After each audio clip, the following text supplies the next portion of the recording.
अस्सलाम वालेकुम। प्रोग्राम ਹੁੰਗਾਰਾ ਨਾਲ ਤਾਹਿਰ ਅਹਿਮਦ ਭੱਟੀ ਤੁਹਾਡੀ ਖਿਦਮਤ 'ਚ ਹਾਜ਼ਰ ਹੈ। ਅੱਜ ਗੱਲਾਂ ਫੁਟਕੂ ਜਿਹੀਆਂ ਨੇ, मतलब ਜੇ ਇੱਕ ਹੀ ਗੱਲ ਰੱਖ ਲਈਏ ਨਾ ਕਿ ਜੇ ਅੱਜ ਫਲਾਣੀ ਕਰਨੀ ਹੈ ਤੇ ਉਹਦੇ ਨਾਲ ਪਾੜਾ ਨਹੀਂ ਨਿਬੇੜਿਆ ਜਾਣਾ। ਤੇ ਇਸ ਵਾਸਤੇ ਇਹ ਤੁਸੀਂ ਸਾਰੀਆਂ ਹੀ ਅੱਜ ਸੁਣੋ ਥੋੜ੍ਹੀਆਂ ਕਰਕੇ। ਪਹਿਲੀ ਤੇ ਇਹ ਵੇ ਕਿ ਉਹ ਵਾਰਿਸ ਸ਼ਾਹ ਦਾ ਮੈਂ ਉਰਦੂ ਪ੍ਰੋਗਰਾਮ ਦੇ ਵਿੱਚ 4 ਲਾਈਨਾਂ ਸੁਣਾਈਆਂ ਸਨ ਤੇ ਉਹਦੇ 'ਚ ਤਾਂ ਪਤਾ ਨਹੀਂ ਜਚਿਆ ਕਿ ਨਹੀਂ ਜਚਿਆ, ਲੇਕਿਨ ਪੰਜਾਬੀ ਵਾਲੇ ਪ੍ਰੋਗਰਾਮ ਦੇ ਵਿੱਚ ਸਾਨੂੰ ਉਹਦੀ ਲੋੜ ਵੀ ਹੁੰਦੀ ਹੈ ਕਿ ਕਦੀ ਨਾਲ ਤਕਬੀਰ ਹਲਾਲ ਨਹੀਂ, ਬਾਂਦਰ ਰਿਛ ਲੰਗੂਰ ਜਾਂ ਸੂਰ ਹੋਵੇ, ਤੇ ਸੱਪ ਮਰੇ ਤੇ ਸਿਰੋਂ ਨਾ ਜ਼ਹਿਰ ਜਾਵੇ, ਰੱਸੀ ਸੜੇ ਤੇ ਵੱਟ ਨਾ ਦੂਰ ਹੋਵੇ, ਤੇ ਵਾਰਿਸ ਸ਼ਾਹ ਦਾ ਬੋਲਣਾ ਭੇਤ ਅੰਦਰ, ਦਾਨਿਸ਼ਮੰਦ ਨੂੰ ਗੌਰ ਜ਼ਰੂਰ ਹੋਵੇ। ਸਿੱਧਾ ਤੇ ਸੌਖਾ ਜਿਹਾ ਇਹਦਾ ਉਸਲੂਬ ਸਮਝ 'ਚ ਆਉਣ ਵਾਲੀ ਗੱਲ ਹੈ। ਲੇਕਿਨ ਅੱਗੇ ਚੂँकि मैं पिछली वारी पिछले प्रोग्राम में बेड़ी वाली गल की सी तो लोगों ने काफ़ी पसंद की थी। उन्होंने वारिस शाह ने एक होर रंग भी आख्या, उन्हें आख्या कि बेड़ी कागज़ां दी, बांदर मलाह बनया ते अन्ना कलिया पूर लंघावणे नूं। यानी ये 3 चीज़ां जिस इकट्ठियां कीतियां होण किसी सिचुएशन दे विच, किसी सूरत हाल दे विच, कि पहलां जिहड़ी बेड़ी है वो लकड़ी दी नहीं, मजबूत नहीं, बल्कि कागज़ दी है। मलाह उत्ते जिहड़ा वो बांदर है ते अन्ना वो पूर लंघाउण वास्ते, यानी वो स्टीयर पे करदा, राह दसदा पिया भी इंज करके लंघ जाओ। साडी इस वक्त जिहड़ी उत्थे सूरत हाल बनी है वो इहदे तों घट कोई नहीं। जिस वेले अगे भी एक बारी MMA करके तो काफ़ी सारे इकट्ठे हो गए सन पार्लीमेंट दे विच, मौलवी तो सियासतदान, तो फिर इकट्ठ हो के तो ज़ाहिर हुकूमत उन्हें इंज करके बनाई कि आ जाओ तुसी ते असीं रल के तो कोई चौल दा दाना तो खिचड़ी वो उन्होंने बनाई। इतफाक नाल उन्हां दिनां च पार्लीमेंट हाउस की जिहड़ी अंदरों बिल्डिंग है उहदे च कुछ ना कुछ उहदा रिपेयर वगैरह करके तो उहदे अंदर वुड वर्क तो चंगा बना संवार के सुथरा के सोहना बना लिया, पालिश पुलिश करके। मैं उन्होंने दिनों उसाफ अखबार च एक आर्टिकल लिखा, उहदे च मैं ये लाइन लई बई गल ये वे कि इनू पार्लीमेंट की बिल्डिंग नू अंदरों बाहरों पालिश ते चूने करके ते इन्हां दे अखलाक कितों ठीक हो जाने। दूजा ये होना दिन जी असीं पिछलियां भुल के ते अगां टुरीए, इन्हां नू अगां टुरन दी प्लानिंग करदिआं ते हाली होए ने सारे 10 दिन ते गालां कड्ढदे इन्होंने 1000 साल हो गए। ये मुलायत जिहड़ी है ये वो जिहड़ियां पहलियां खैरुल कुरून ने 3 सदियां छड्ड के जिन्होंने रसूलुल्लाह सल्लल्लाहु अलैहि वसल्लम ने फरमाया, तो खैरुल कुरून तो बाद तो 1000 या हुण 1100 साल जिहड़े ने वो इन्होंने तो मतलब इक्को ही काम सी इन्हां दा।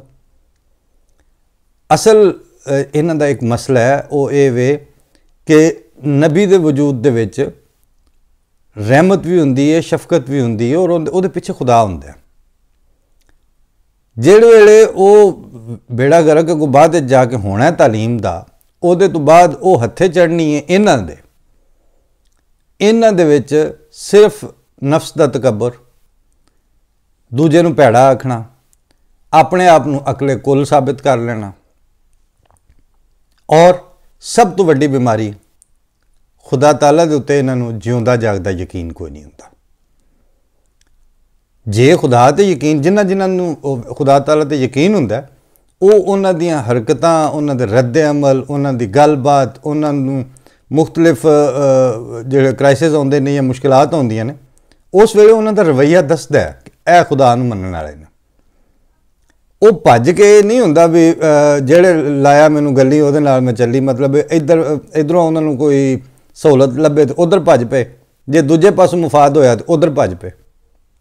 खुदा उन्हां दे अगर वजूद या उन्हां दी बैक ते या उन्हां दे सोचां दे सरचश्मे के तौर पर अल्लाह ताला की ज़ात तो उहदे ते यकीन होवे, फिर वो गिद्दड़ टपोशियां मारन दी उन्हां नूं किहड़ी लोड़ है। जिद्दे जाना ने टुरे रहन चुप करके। और तवक्कल, अगर बेतवकलापन जिहड़ा इन्हां दा वो फिर इन्हां दीयां हरकतां तो साबित हो रहा हुंदा।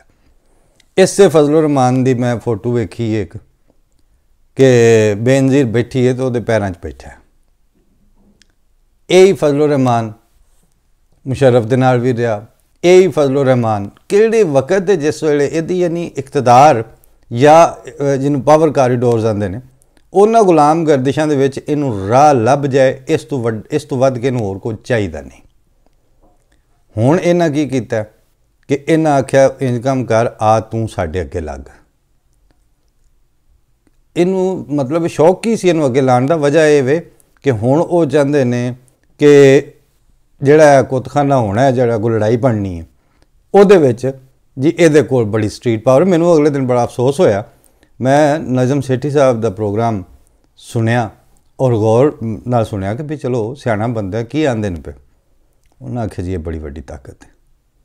ਉਸ ਵੇਲੇ ਹੁਣ ਸਾਹਮਣੇ ਨਹੀਂ ਸਾਂ ਬੈਠੇ, ਨਹੀਂ ਤਾਂ ਮੈਂ ਪੁੱਛਦਾ ਵੀ ਇਹ ਇੰਨੀ ਵੱਡੀ ਤਾਕਤ ਹੈ ਕਿ ਇਹ ਹੁਣ ਇਸ ਵਕਤ ਪਾਕਿਸਤਾਨ ਇਹਦੇ ਉੱਤੇ ਡਿਪੈਂਡ ਕਰਦਾ ਪਿਆ।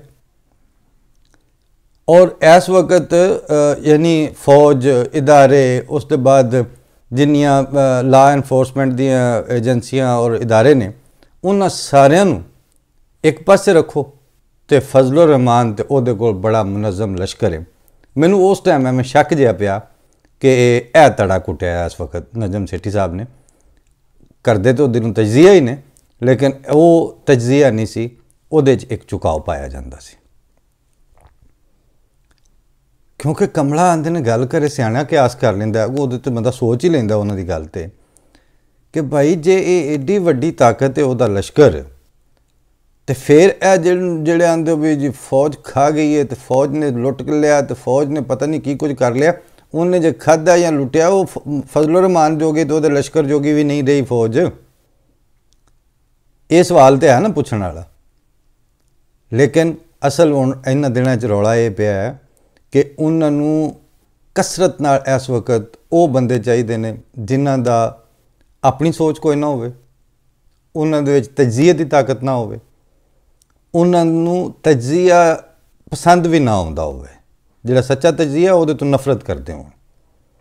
ਉਹ ਇੱਕ ਜ਼ਿਮੀਂਦਾਰ ਸੀ ਅਤੇ ਉਹਦਾ ਮੁਸੱਲੀ ਬਿਮਾਰ ਹੋ ਗਿਆ ਅਤੇ ਉਹਨੂੰ ਹੁਣ ਕੰਮ ਸ਼ਮ ਸਾਰਾ ਆਪ ਹੀ ਕਰਨਾ ਪੈਣਾ ਸੀ। ਉਹ 2-4 ਦਿਨ ਉਸ ਪੱਠੇ ਪੁੱਠੇ ਵੀ ਪਾਏ ਡੰਗਰਾਂ ਨੂੰ, ਮਤਲਬ ਬਾਹਰ ਦਾ ਵੀ ਪਾਣੀ ਸ਼ਾਣੀ ਪਿਆਇਆ, ਸਾਰਾ ਜੋ ਉਹਦੇ ਕੋਲ ਹੁੰਦਾ ਸੀ ਉਹ ਕੀਤਾ। ਲੇਕਿਨ ਨਾਲ ਉਹਦੀ ਤਵੱਜੋ ਉੱਧਰ ਵੀ ਸੀ ਵੀ ਇਹਦਾ ਵੀ ਹੁਣ ਪਤਾ ਸੁਰ ਲਵਾਂ ਕਿੱਥੋਂ ਤੱਕ ਗੱਲ ਆਪਣੀ ਸੂ। ਉਹ ਇੱਕ ਦਿਨ ਉਹਦੇ ਹਲ ਘਰ ਹੀ ਗਿਆ, ਨਾਲ ਹੀ ਉਹਨੂੰ ਜ਼ਾਹਿਰ ਰਹਿਣ ਨੂੰ ਥਾਂ ਵੀ ਤਾਂ ਉਹਨਾਂ ਨੇ ਕੋਈ ਕੁੱਲਾ ਕੋਈ ਕਮਰਾ ਕੋਈ ਇਹੋ ਜਿਹਾ ਜਿਵੇਂ ਦਿੱਤਾ ਹੁੰਦਾ। ਉੱਥੇ ਗਿਆ ਅਤੇ ਉਹ ਮੰਜੀ 'ਤੇ ਉਹ ਪਿਆ ਜਿਵੇਂ, ਅਤੇ ਜਨਾਨੀ ਉਹਦੀ ਖਿਦਮਤ ਖਾਤਰ ਘਰ 'ਚ ਅੱਗੇ ਪਿੱਛੇ। ਉਹ ਵੀ ਖੈਰ ਖੰਗੂਰਾ ਮਾਰ ਕੇ ਤੇ ਉਸ ਆਖਿਆ ਉਹ ਉੱਠੋ ਤਗੜਾ ਹੋ, ਕੀ ਬਣਿਆ? ਆਂਦੇ ਨੇ ਤੈਨੂੰ ਤਾਪ ਚੜਿਆ। ਉਸ ਆਖਿਆ ਜੀ ਚੌਧਰੀ ਸਾਹਿਬ ਤਾਪ 'ਤੇ ਚੜਿਆ। ਚੌਧਰੀ ਸਾਹਿਬ ਹੁਣ ਖੁਸ਼ਾਮਦ ਤਾਂ ਕਰਨੀ ਸੀ ਕੋਈ ਮਾੜੀ ਮੋਟੀ ਉਹਦੀ ਵੀ। ਉਸ ਆਖਿਆ ਤਗੜਾ ਹੋ, ਜਵਾਨਾਂ ਨੂੰ ਕਿਹੜਾ ਤਾਪ ਹੁੰਦਾ, ਤੂੰ ਕਲਮਾ ਪੜ੍ਹ ਉੱਠ ਕੇ ਤੇ ਤੂੰ ਚੰਗਾ ਭਲਾ ਹੋ ਜਾਣਾ। ਉਹ ਇੱਕ ਮੁਹਾਵਰਾ ਹੈ ਕਿ ਤੂੰ ਕਲਮਾ ਪੜ੍ਹ ਤਗੜਾ ਹੋ ਜਾਂਦਾ। ਉਹ ਜਨਾਨੀ ਉਹਦੀ ਜਿਹੜੀ ਮੁਸੱਲੀ ਦੀ ਸੀ ਉਹ ਸਮਝਿਆ ਵੀ ਇਹ ਕਲਮਾ ਕੋਈ ਦਵਾਈ ਹੈ ਜਾਂ ਇਹ ਕੋਈ ਖੁਰਾਕ ਹੈ ਅਤੇ ਇਹ ਸ਼ਾਇਦ ਖਾਦਿਆਂ ਜਾਂ ਪੀਤਿਆਂ ਬੰਦਾ ਠੀਕ ਹੋ ਜਾਂਦਾ। ਉਹ ਬੋਲੀ, ਉਸ ਆਖਿਆ ਚੌਧਰੀ ਜੀ ਇਹਨੂੰ ਹਰ ਸ਼ੈ ਦਿੱਤੀ ਹੈ, ਦੁੱਧ ਵੀ ਜਿਹੜਾ ਉਬਾਲ ਕੇ ਪਿਆਇਆ ਉਹ ਵੀ ਨਹੀਂ ਇਹਨੂੰ ਹਜ਼ਮ ਹੋਇਆ, ਹੋਰ ਵੀ ਚੂਚੇ ਦਾ ਸ਼ੋਰਾ ਵੀ ਦਿੱਤਾ, ਸਾਰਾ ਕੁਝ ਯਖਨੀ ਯੁਖਨੀ ਉਹ ਸਾਰੀਆਂ ਸ਼ੈਵਾਂ ਉਸ ਗਿਣਾ ਕੇ ਨਾ ਉਸ ਆਖਿਆ ਚੌਧਰੀ ਜੀ ਇਹਨੂੰ ਕਲਮਾ ਨਹੀਂ ਸੁਖਾਣਾ, ਹੁੱਕੇ ਦੀ ਵਾਰੀ ਦਈਏ ਤਾਂ ਉਹ ਲੈ ਲੈਂਦਾ। ਇਸ ਵਕਤ ਜਿਹੜੀ ਉੱਥੇ ਜ਼ਰੂਰਤ ਹੈ ਨਾ, ਪਾਕਿਸਤਾਨ ਦੀ ਜਿਹੜੀ ਆਮਦ ਨਾਸ ਦਾ ਜਿਵੇਂ ਦਾ ਕਲਚਰ ਡਿਵੈਲਪ ਹੋਇਆ, ਉਹਨਾਂ ਨੂੰ ਹੁਣ ਕਲਮਾ ਨਹੀਂ ਸੁਖਾਣਾ ਆਉਂਦੇ ਨੇ ਕਿਸੇ ਨੂੰ ਹਜ਼ਮ ਹੋ ਜਾਣਾ, ਡਾਈਜੈਸਟ ਹੋ ਜਾਣਾ, ਜਿਸਮ ਦੇ ਨਾਲ ਮੈਚ ਕਰ ਜਾਣਾ। ਜੇ ਇਹਨਾਂ ਨਾਲ ਕੋਈ ਸੱਚੀ ਗੱਲ ਕਰੋ ਉਹ ਵੀ ਇਹਨਾਂ ਨੂੰ ਕੌੜੀ ਲੱਗਦੀ ਹੈ। ਜੇ ਇਹਨਾਂ ਨੂੰ ਇਹ ਗੱਲ ਆਖੋ ਕਿ ਇਹ ਮਤਲਬ ਅਗਲੇ ਦਿਨ ਮੈਂ ਆਖੀ ਸੀ ਨਾ ਗੱਲ ਕਿ ਬਈ ਕਣਕ ਜਿਹੜੀ ਹੈ ਉਹ ਤੁਸੀਂ ਇੰਪੋਰਟ ਕਰਦੇ ਫਿਰਦੇ ਹੋ ਅਤੇ ਲੱਖਾਂ ਏਕੜ ਤੁਹਾਡਾ ਰਕਬਾ ਜਿਹੜਾ ਉਹ ਖਾਲੀ ਪਿਆ ਹੈ। ਇਸ ਗੱਲ ਨੂੰ ਉਹਨਾਂ ਨੂੰ ਕਿਹੜੀ ਲੋੜ ਹੈ ਤਵੱਜੋ ਕਰਨ ਦੀ?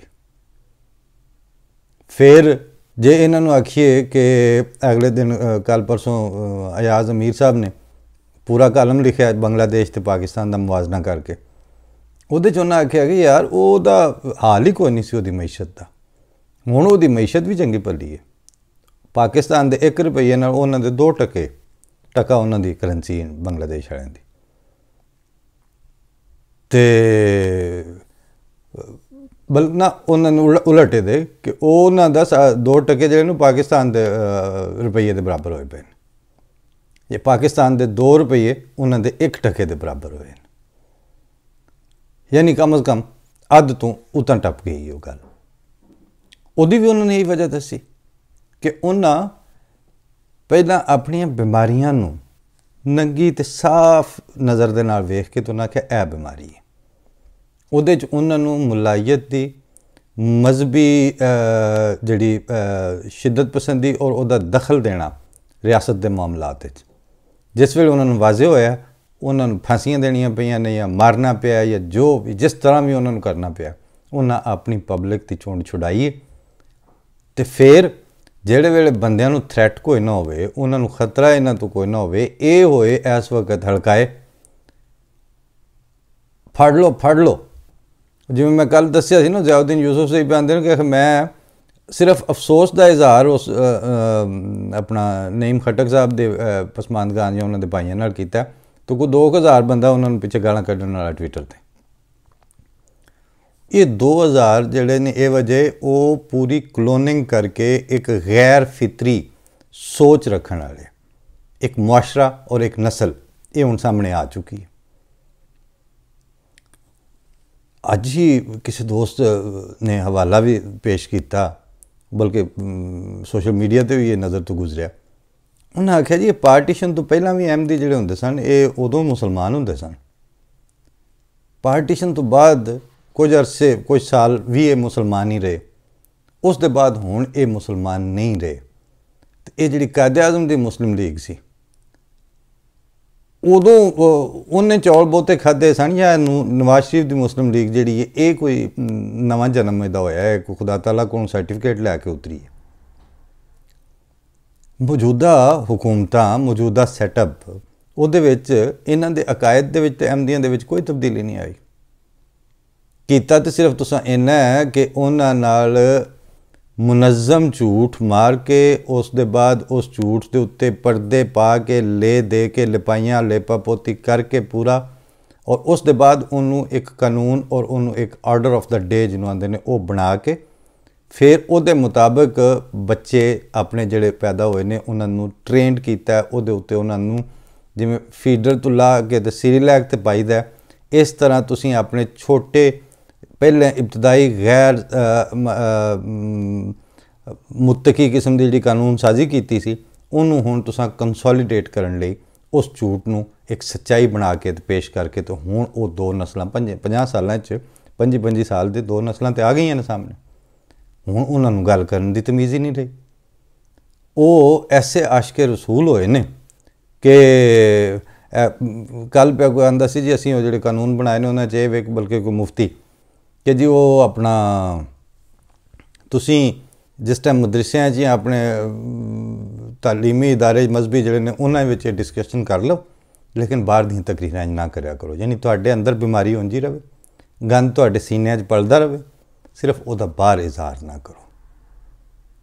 ये वो हालत है कि जिहड़े वेले तुसीं फोड़े दे अंदर चीरा देण तो डरदे पे हो और उहदा सारा गंदा मवाद उहदे अंदर है, उहदी वजह तो वो पूरे जिसम में फैलदा पिया, पूरा जिसम बेआराम, पूरा जिसम मुसलसल तकलीफ है, और तुसीं बाहरों उतों इनू हथ ना लाया जे।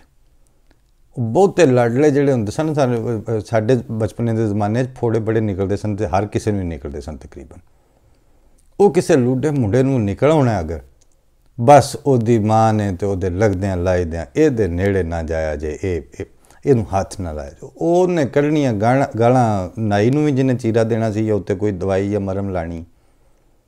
ये तो साडे वेखण दे ना, मतलब उत्ते साडी भैणियां च भैणी आंदे ने वो इलाका जिधर जिहड़े हिस्से साडा पिंड च घर सी, उन्हें च है सन 2-3 लाडले, उन्हें जो किसी ने फोड़ा निकल आवे तो फिर चौं चौं वेड़ियां च उहदी आवाज़ जाती सी, तो जिहड़ा डॉक्टर आ गया या जे कोई हकीम सद्या ने या उत्थे चीरा देने वाला जला नाई आ गया, बस उससे फिर उस मतलब तोए तोए वाली साहब ही हो जाता सी, उत्ते किसी की इज्जत उहदे हथों महफूज नहीं सी।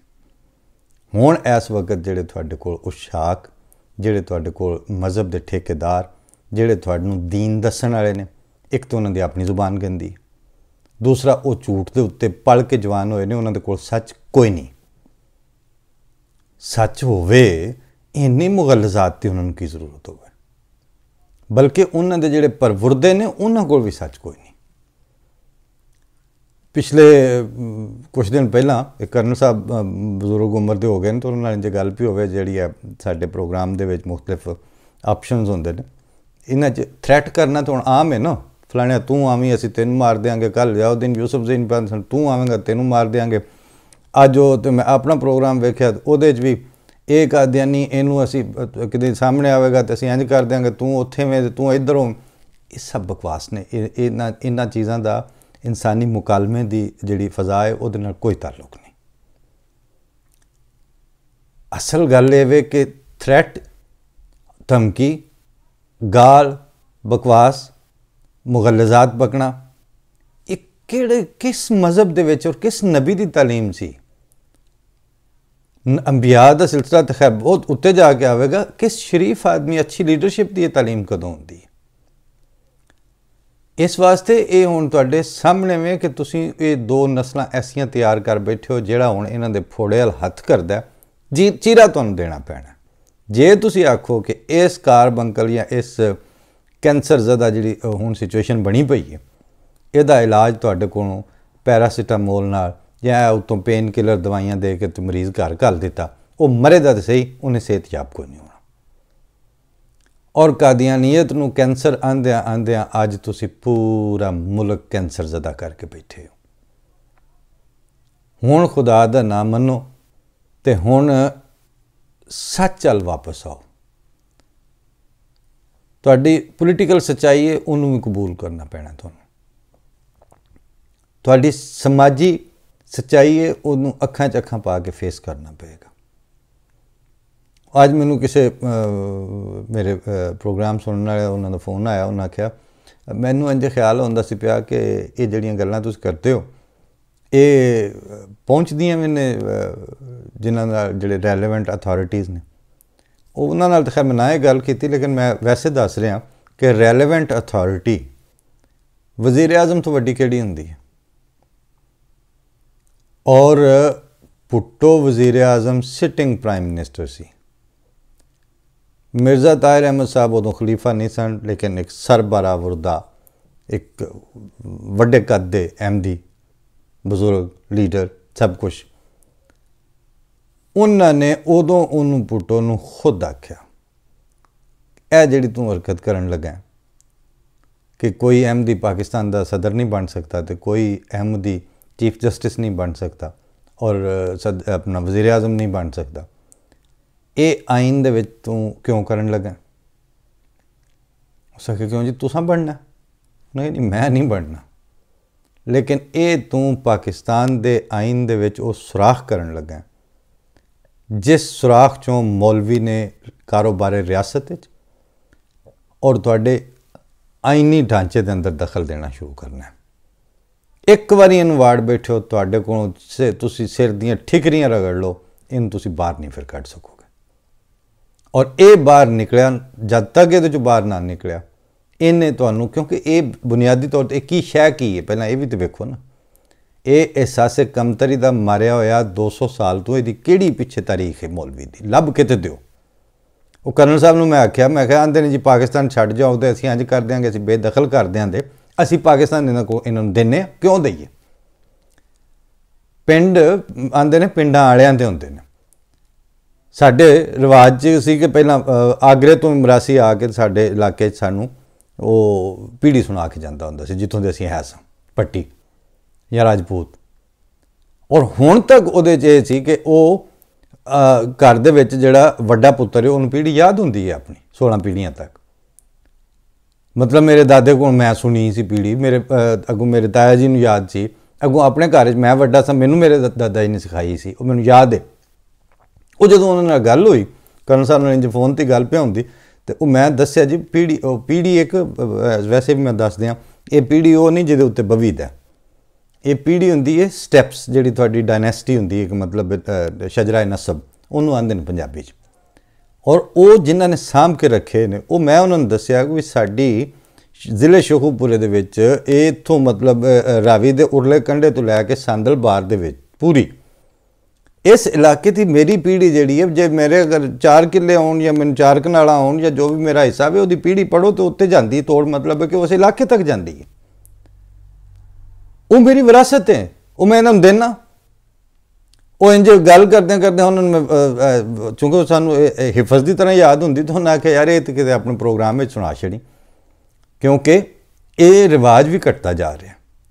ਉਹ ਮਤਲਬ ਮੇਰਾ ਨਾਮ ਤਾਹਿਰ ਹੈ ਨਾ, ਤਾਂ ਉਹਦੇ 'ਚ ਉਹ ਮੈਂ ਸਮੇਟ ਦੇਣਾ ਕਿ ਤਾਹਿਰ ਆਮਦ ਦਾ, ਆਮਦ ਬੌਲ ਦਾ, ਬੌਲ ਮਾਰਮ ਦਾ, ਮਾਰਮ ਸਜੌਲ ਦਾ, ਸਜੌਲ ਗਾਰੇ ਦਾ, ਗਾਰਾ ਰਿਆਣ ਦਾ, ਰਿਆਣ ਪਲਵਾਨ ਦਾ, ਪਲਵਾਨ ਮਿੱਠੇ ਦਾ, ਮਿੱਠਾ ਸ਼ਬੇਗ ਦਾ, ਸ਼ਬੇਗ ਸ਼ਾਦੀ ਦਾ, ਸ਼ਾਦੀ ਗਾਜੀ ਦਾ, ਗਾਜੀ ਤਨਾਜ ਦਾ, ਤਨਾਜ ਉਦੋਂ ਦਾ, ਉਦੋਂ ਲਖਰੇ ਦਾ, ਲਖਰਾ ਜੈਸਰ ਦਾ, ਜੈਸਰ ਜਮਸ਼ੇਰ ਦਾ। ਇੱਥੇ 16 ਹੁੰਦੀਆਂ ਨੇ ਮੇਰੇ ਤੋਂ ਉੱਤੇ ਜਾ ਕੇ। ਔਰ ਗਾਜੀ ਦਾ ਨਾਮ ਤੇ 12 ਪਿੰਡ ਨੇ, ਔਰ ਉਹ ਆਉਂਦਾ ਪਿਆ 15ਵੇਂ ਨੰਬਰ ਤੇ। ਯਾਨੀ ਪਿਛਲੇ 450-500 ਸਾਲ ਦੀ ਪੀੜ੍ਹੀ ਤੇ ਮੇਰੀ ਉਂਝ ਮਤਲਬ ਮੈਨੂੰ ਯਾਦ ਹੈ, ਤੇ ਮੈਂ ਇਹਨਾਂ ਦੇ ਆਖੇ ਤੋਂ ਬੇਦਖਲ ਹੋ ਜਾ। ਇਹ ਇੱਕ ਵਾਰੀ ਸਾਡੇ ਉੱਥੇ ਖਾਨਕਾ ਡੋਗਰਾ ਦੇ ਡੋਗਰ ਸਰਦਾਰ, ਉਹਨਾਂ ਦਾ ਸਾਰੇ ਪੁਰਾਣਾ ਵਾਸਤਾ ਹੈ, ਉਹ ਸਾਡੇ ਦਾਦਿਆਂ ਤੋਂ ਪਹਿਲਾਂ ਦੀ ਗੱਲ ਹੈ। ਉਹ ਬਾਬਾ ਮੱਸੂ ਸੀ ਸਾਡਾ ਇੱਕ, ਉਹਦੇ ਕੋਲ ਘੋੜੀ ਚੰਗੀ ਸੀ ਅਤੇ ਉਹਦੀ ਧੁੰਮ ਬੜੀ ਸੀ। ਜਿਵੇਂ ਅੱਜ ਕੱਲ੍ਹ ਕਿਸੇ ਕੋਲ ਕਾਰ ਬੜੀ ਅੱਛੀ ਹੋ ਗਈ ਅਜੀਬ, ਅਤੇ ਫਿਰ ਬੰਦੇ ਆਉਂਦੇ ਨੇ ਵੀ ਅਸਾਂ ਲੈਣੀ ਹੈ। ਉਹ ਡੋਗਰ ਇੱਕ ਦਿਨ ਇਕੱਠੇ ਹੋ ਕੇ ਆ ਗਏ।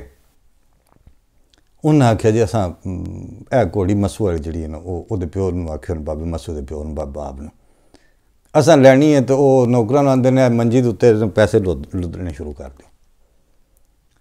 ਉਹਨਾਂ ਆਖਿਆ ਇਹ ਕਰਦੇ ਕੀ ਪਏ ਹੋ? ਆਖਿਆ ਨਹੀਂ ਅਸੀਂ ਘੋੜੀ ਦਾ ਮੁੱਲ ਨਹੀਂ ਕਰਨ ਦੇਣਾ, ਇਹ ਬੱਚਿਆਂ ਦੇ ਸਾਡਿਆਂ ਚੜ੍ਹਨਾ ਅਤੇ ਉਹਨਾਂ ਵਾਸਤੇ ਲੈਣੀ ਹੈ, ਅਤੇ ਇਹਦੀ ਕੀਮਤ ਨਹੀਂ, ਬਸ ਇਹ ਸਾਰੇ ਪੈਸੇ ਤੁਸੀਂ ਰੱਖੋ ਅਤੇ ਘੋੜੀ ਲੈ ਜਾਓ। ਉਹ ਬਾਬਾ ਮੱਸੂ ਬੋਲਿਆ। ਉਸ ਆਖਿਆ, ਉਹਦਾ ਪਿਓ ਬਾਬਾ ਮੱਸੂ ਦੇ ਕੋਲ ਨਹੀਂ ਸੀ, ਉਹਦਾ ਬਾਬਾ ਬਾਬ ਸਾਦਾ ਜਾਂ ਡੇਰੇਦਾਰ। ਉਸ ਆਖਿਆ ਇਹ ਪੈਸੇ ਪੂਸਿਆਂ ਨੂੰ ਰਹਿਣ ਦਿਓ, ਤੁਸੀਂ ਇਨਕਮ ਕਰੋ ਵੀ ਜਿਹੜੇ ਛੋਰ ਤੁਹਾਡੇ ਚੜ੍ਹਨਾ ਹੈ ਉਸ ਘੋੜੀ 'ਤੇ ਉਹ ਕਿਹੜਾ? ਉਹਨਾਂ ਆਖਿਆ ਇਹਨਾਂ 'ਚੋਂ ਕਿਸੇ ਨੇ ਚੜ੍ਹਨਾ ਹੈ। ਉਹ ਬਾਬਾ ਬਾਬ ਬੋਲਿਆ। ਉਸ ਆਖਿਆ ਇੰਝ ਕਰੋ, 12 ਪਿੰਡ ਸਾਡੇ ਨੇ, ਅਤੇ ਤੁਹਾਡੇ ਵੀ ਡੋਗਰਾਂ ਦੇ ਵੀ ਇਕੱਠੇ ਕਰ ਲੈਂਦੇ ਹਾਂ ਵਿੱਚੋਂ ਡੇਰੇਦਾਰ ਬੰਦੇ। ਉਹ 10-15 ਬੰਦਿਆਂ ਦਾ ਡੇਰਾ ਬਣਾ ਕੇ ਅਤੇ ਉਹਨਾਂ ਨੂੰ ਆਉਂਦੇ ਹਾਂ, ਜਿਹੜਾ ਦਿਆਨਤਦਾਰੀ ਨਾਲ ਅਗਰ ਉਹ ਇਹ ਫੈਸਲਾ ਦੇਣ ਕਿ ਤੁਹਾਡਿਆਂ ਛੋਰਾਂ ਦਾ ਮੂੰਹ ਮੇਰੇ ਮੱਸੂ ਨਾਲ ਬਹੁਤਾ ਸੋਹਣਾ, ਅਤੇ ਮੈਂ ਘੋੜੀ ਤੁਹਾਨੂੰ ਉਂਝ ਫਰੀ ਦੇ ਛੱਡਣ ਦਾ, ਫਿਰ ਪੈਸੇ ਕੀ ਦੇਣ, ਫਿਰ ਉਹ ਹੀ ਚੜ੍ਹਨ। ਅਤੇ ਜੇ ਛੋਰ ਮੇਰੇ ਦਾ ਮੂੰਹ ਤੁਹਾਡੇ ਨਾਲ ਖੈਰ ਮੇਰੀ ਹੈ, ਚੰਗਾ ਭਲਾ ਉਹ ਬੰਦਿਆਂ 'ਚ ਬਹਿਣ ਵਾਲਾ, ਅਤੇ ਫਿਰ ਉਹ ਹੀ ਪੇ ਚੜ੍ਹੇ ਤਾਂ ਮੈਂ ਪੈਸੇ ਕੀ ਕਰਨੇ ਨੇ? ਗੱਲ ਇਹ ਵੇ ਕਿ ਤੁਸੀਂ ਆਪਣਾ ਕਰਤੂਤ ਵੇਖੋ, ਤੁਸੀਂ ਕੀਤਾ ਕੀ ਹੈ ਪਾਕਿਸਤਾਨ ਨੂੰ। ਜੇ ਇਸ ਵਕਤ ਤੱਕ ਦਹਿਸ਼ਤਗਰਦੀ ਦੀਆਂ ਹਰਕਤਾਂ ਨੇ, ਉਹ ਸਾਰੀਆਂ ਤੁਹਾਡੀ ਮਜ਼ਹਬੀ ਜਮਾਤਾਂ ਨੇ ਕੀਤੀਆਂ ਨੇ। ਫੌਜ ਦੇ ਜਿਹੜੇ ਸਿਰਾਂ ਨਾਲ ਫੁੱਟਬਾਲ ਖੇਡੇ ਨੇ, ਤਾਂ ਤੁਸੀਂ ਖੇਡਣ ਵਾਲੇ ਹੋ। ਕਦੀ ਇੱਕ ਸਿਰੇ ਤੋਂ ਅਲੈਦਗੀ ਪਸੰਦੀ ਦੀ ਤਹਿਰੀਕ ਚਲਾ ਦਿੰਦੇ ਹੋ, ਕਦੀ ਦੂਜੇ ਸਿਰੇ ਤੋਂ ਅਲੈਦਗੀ ਪਸੰਦੀ ਦੀ ਤਹਿਰੀਕ ਚਲਾ ਦਿੰਦੇ ਹੋ। ਹੁਣ ਤੁਹਾਡਾ ਅੱਜ ਉਹ ਤੁਹਾਡਾ ਇਸ਼ਾਰੇ ਕਰ ਕਰਕੇ ਆਪਣੇ ਰੈਂਕਾਂ ਦੇ ਤੇ ਆਂਦਾ ਮੈਂ ਉਹਨਾਂ ਨੂੰ ਜ਼ਿਆਦਾ ਮੁਹਤਰਮ, ਮੈਂ ਇੱਥੇ ਤਾਲਿਬਾਨ ਬਣਾ ਕੇ ਰੱਖ ਦਿਆਂਗਾ ਪਾਕਿਸਤਾਨ ਦੇ ਵਿੱਚ। ਔਰ ਜਿਹੜਾ ਅੱਜ ਪਿਆ ਆਂਦਾ ਜਮਹੂਰੀਅਤ ਨੂੰ ਤੇ ਵੋਟ ਦਿਓ, ਤੇ ਵੋਟ ਨੂੰ ਇੱਜ਼ਤ ਦਿਓ, ਤੇ ਫਲਾਣੇ ਨੂੰ ਇੱਜ਼ਤ ਦਿਓ। ਸੁਪਰੀਮ ਕੋਰਟ ਆਫ ਪਾਕਿਸਤਾਨ ਦੇ ਉੱਤੇ ਪਹਿਲੇ ਵਾਰ ਉਹਨੇ ਮੁਨਜ਼ਮ ਹਮਲਾ ਉਹਨੇ ਕੀਤਾ ਸੀ, ਅਸੀਂ ਆਪਣੇ MP ਅਤੇ MN ਨਾਲ ਲੈ ਕੇ। ਮੈਂ ਜ਼ਰਦਾਰੀ ਨੇ ਇੱਟ ਨਾਲ ਇੱਟ ਵਜਾਉਣ ਦੇ ਦਾਅਵੇ ਕੀਤੇ। ਇਹ ਤੁਹਾਡੇ ਮੂੰਹ ਹੈ ਨੇ ਇਸ ਘੋੜੀ 'ਤੇ ਚੜ੍ਹਨ ਨਾਲ? ਸਾਨੂੰ ਤੁਸੀਂ ਆਉਂਦੇ ਹੋ ਤੁਸੀਂ ਇੱਥੋਂ ਬੇਦਖਲ ਹੋ ਜਾਓ, ਅਸੀਂ ਤੁਹਾਨੂੰ ਮਾਰ ਦਿਆਂਗੇ।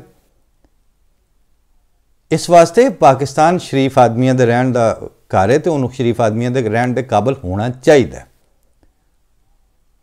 ਬਾਕੀ ਇੰਤਜ਼ਾਮੀਆਂ ਨੂੰ ਪਤਾ ਹੁੰਦਾ, ਸਾਰਾ ਕੁਝ ਉਹਨਾਂ ਨੂੰ ਦਿਸਦਾ ਪਿਆ।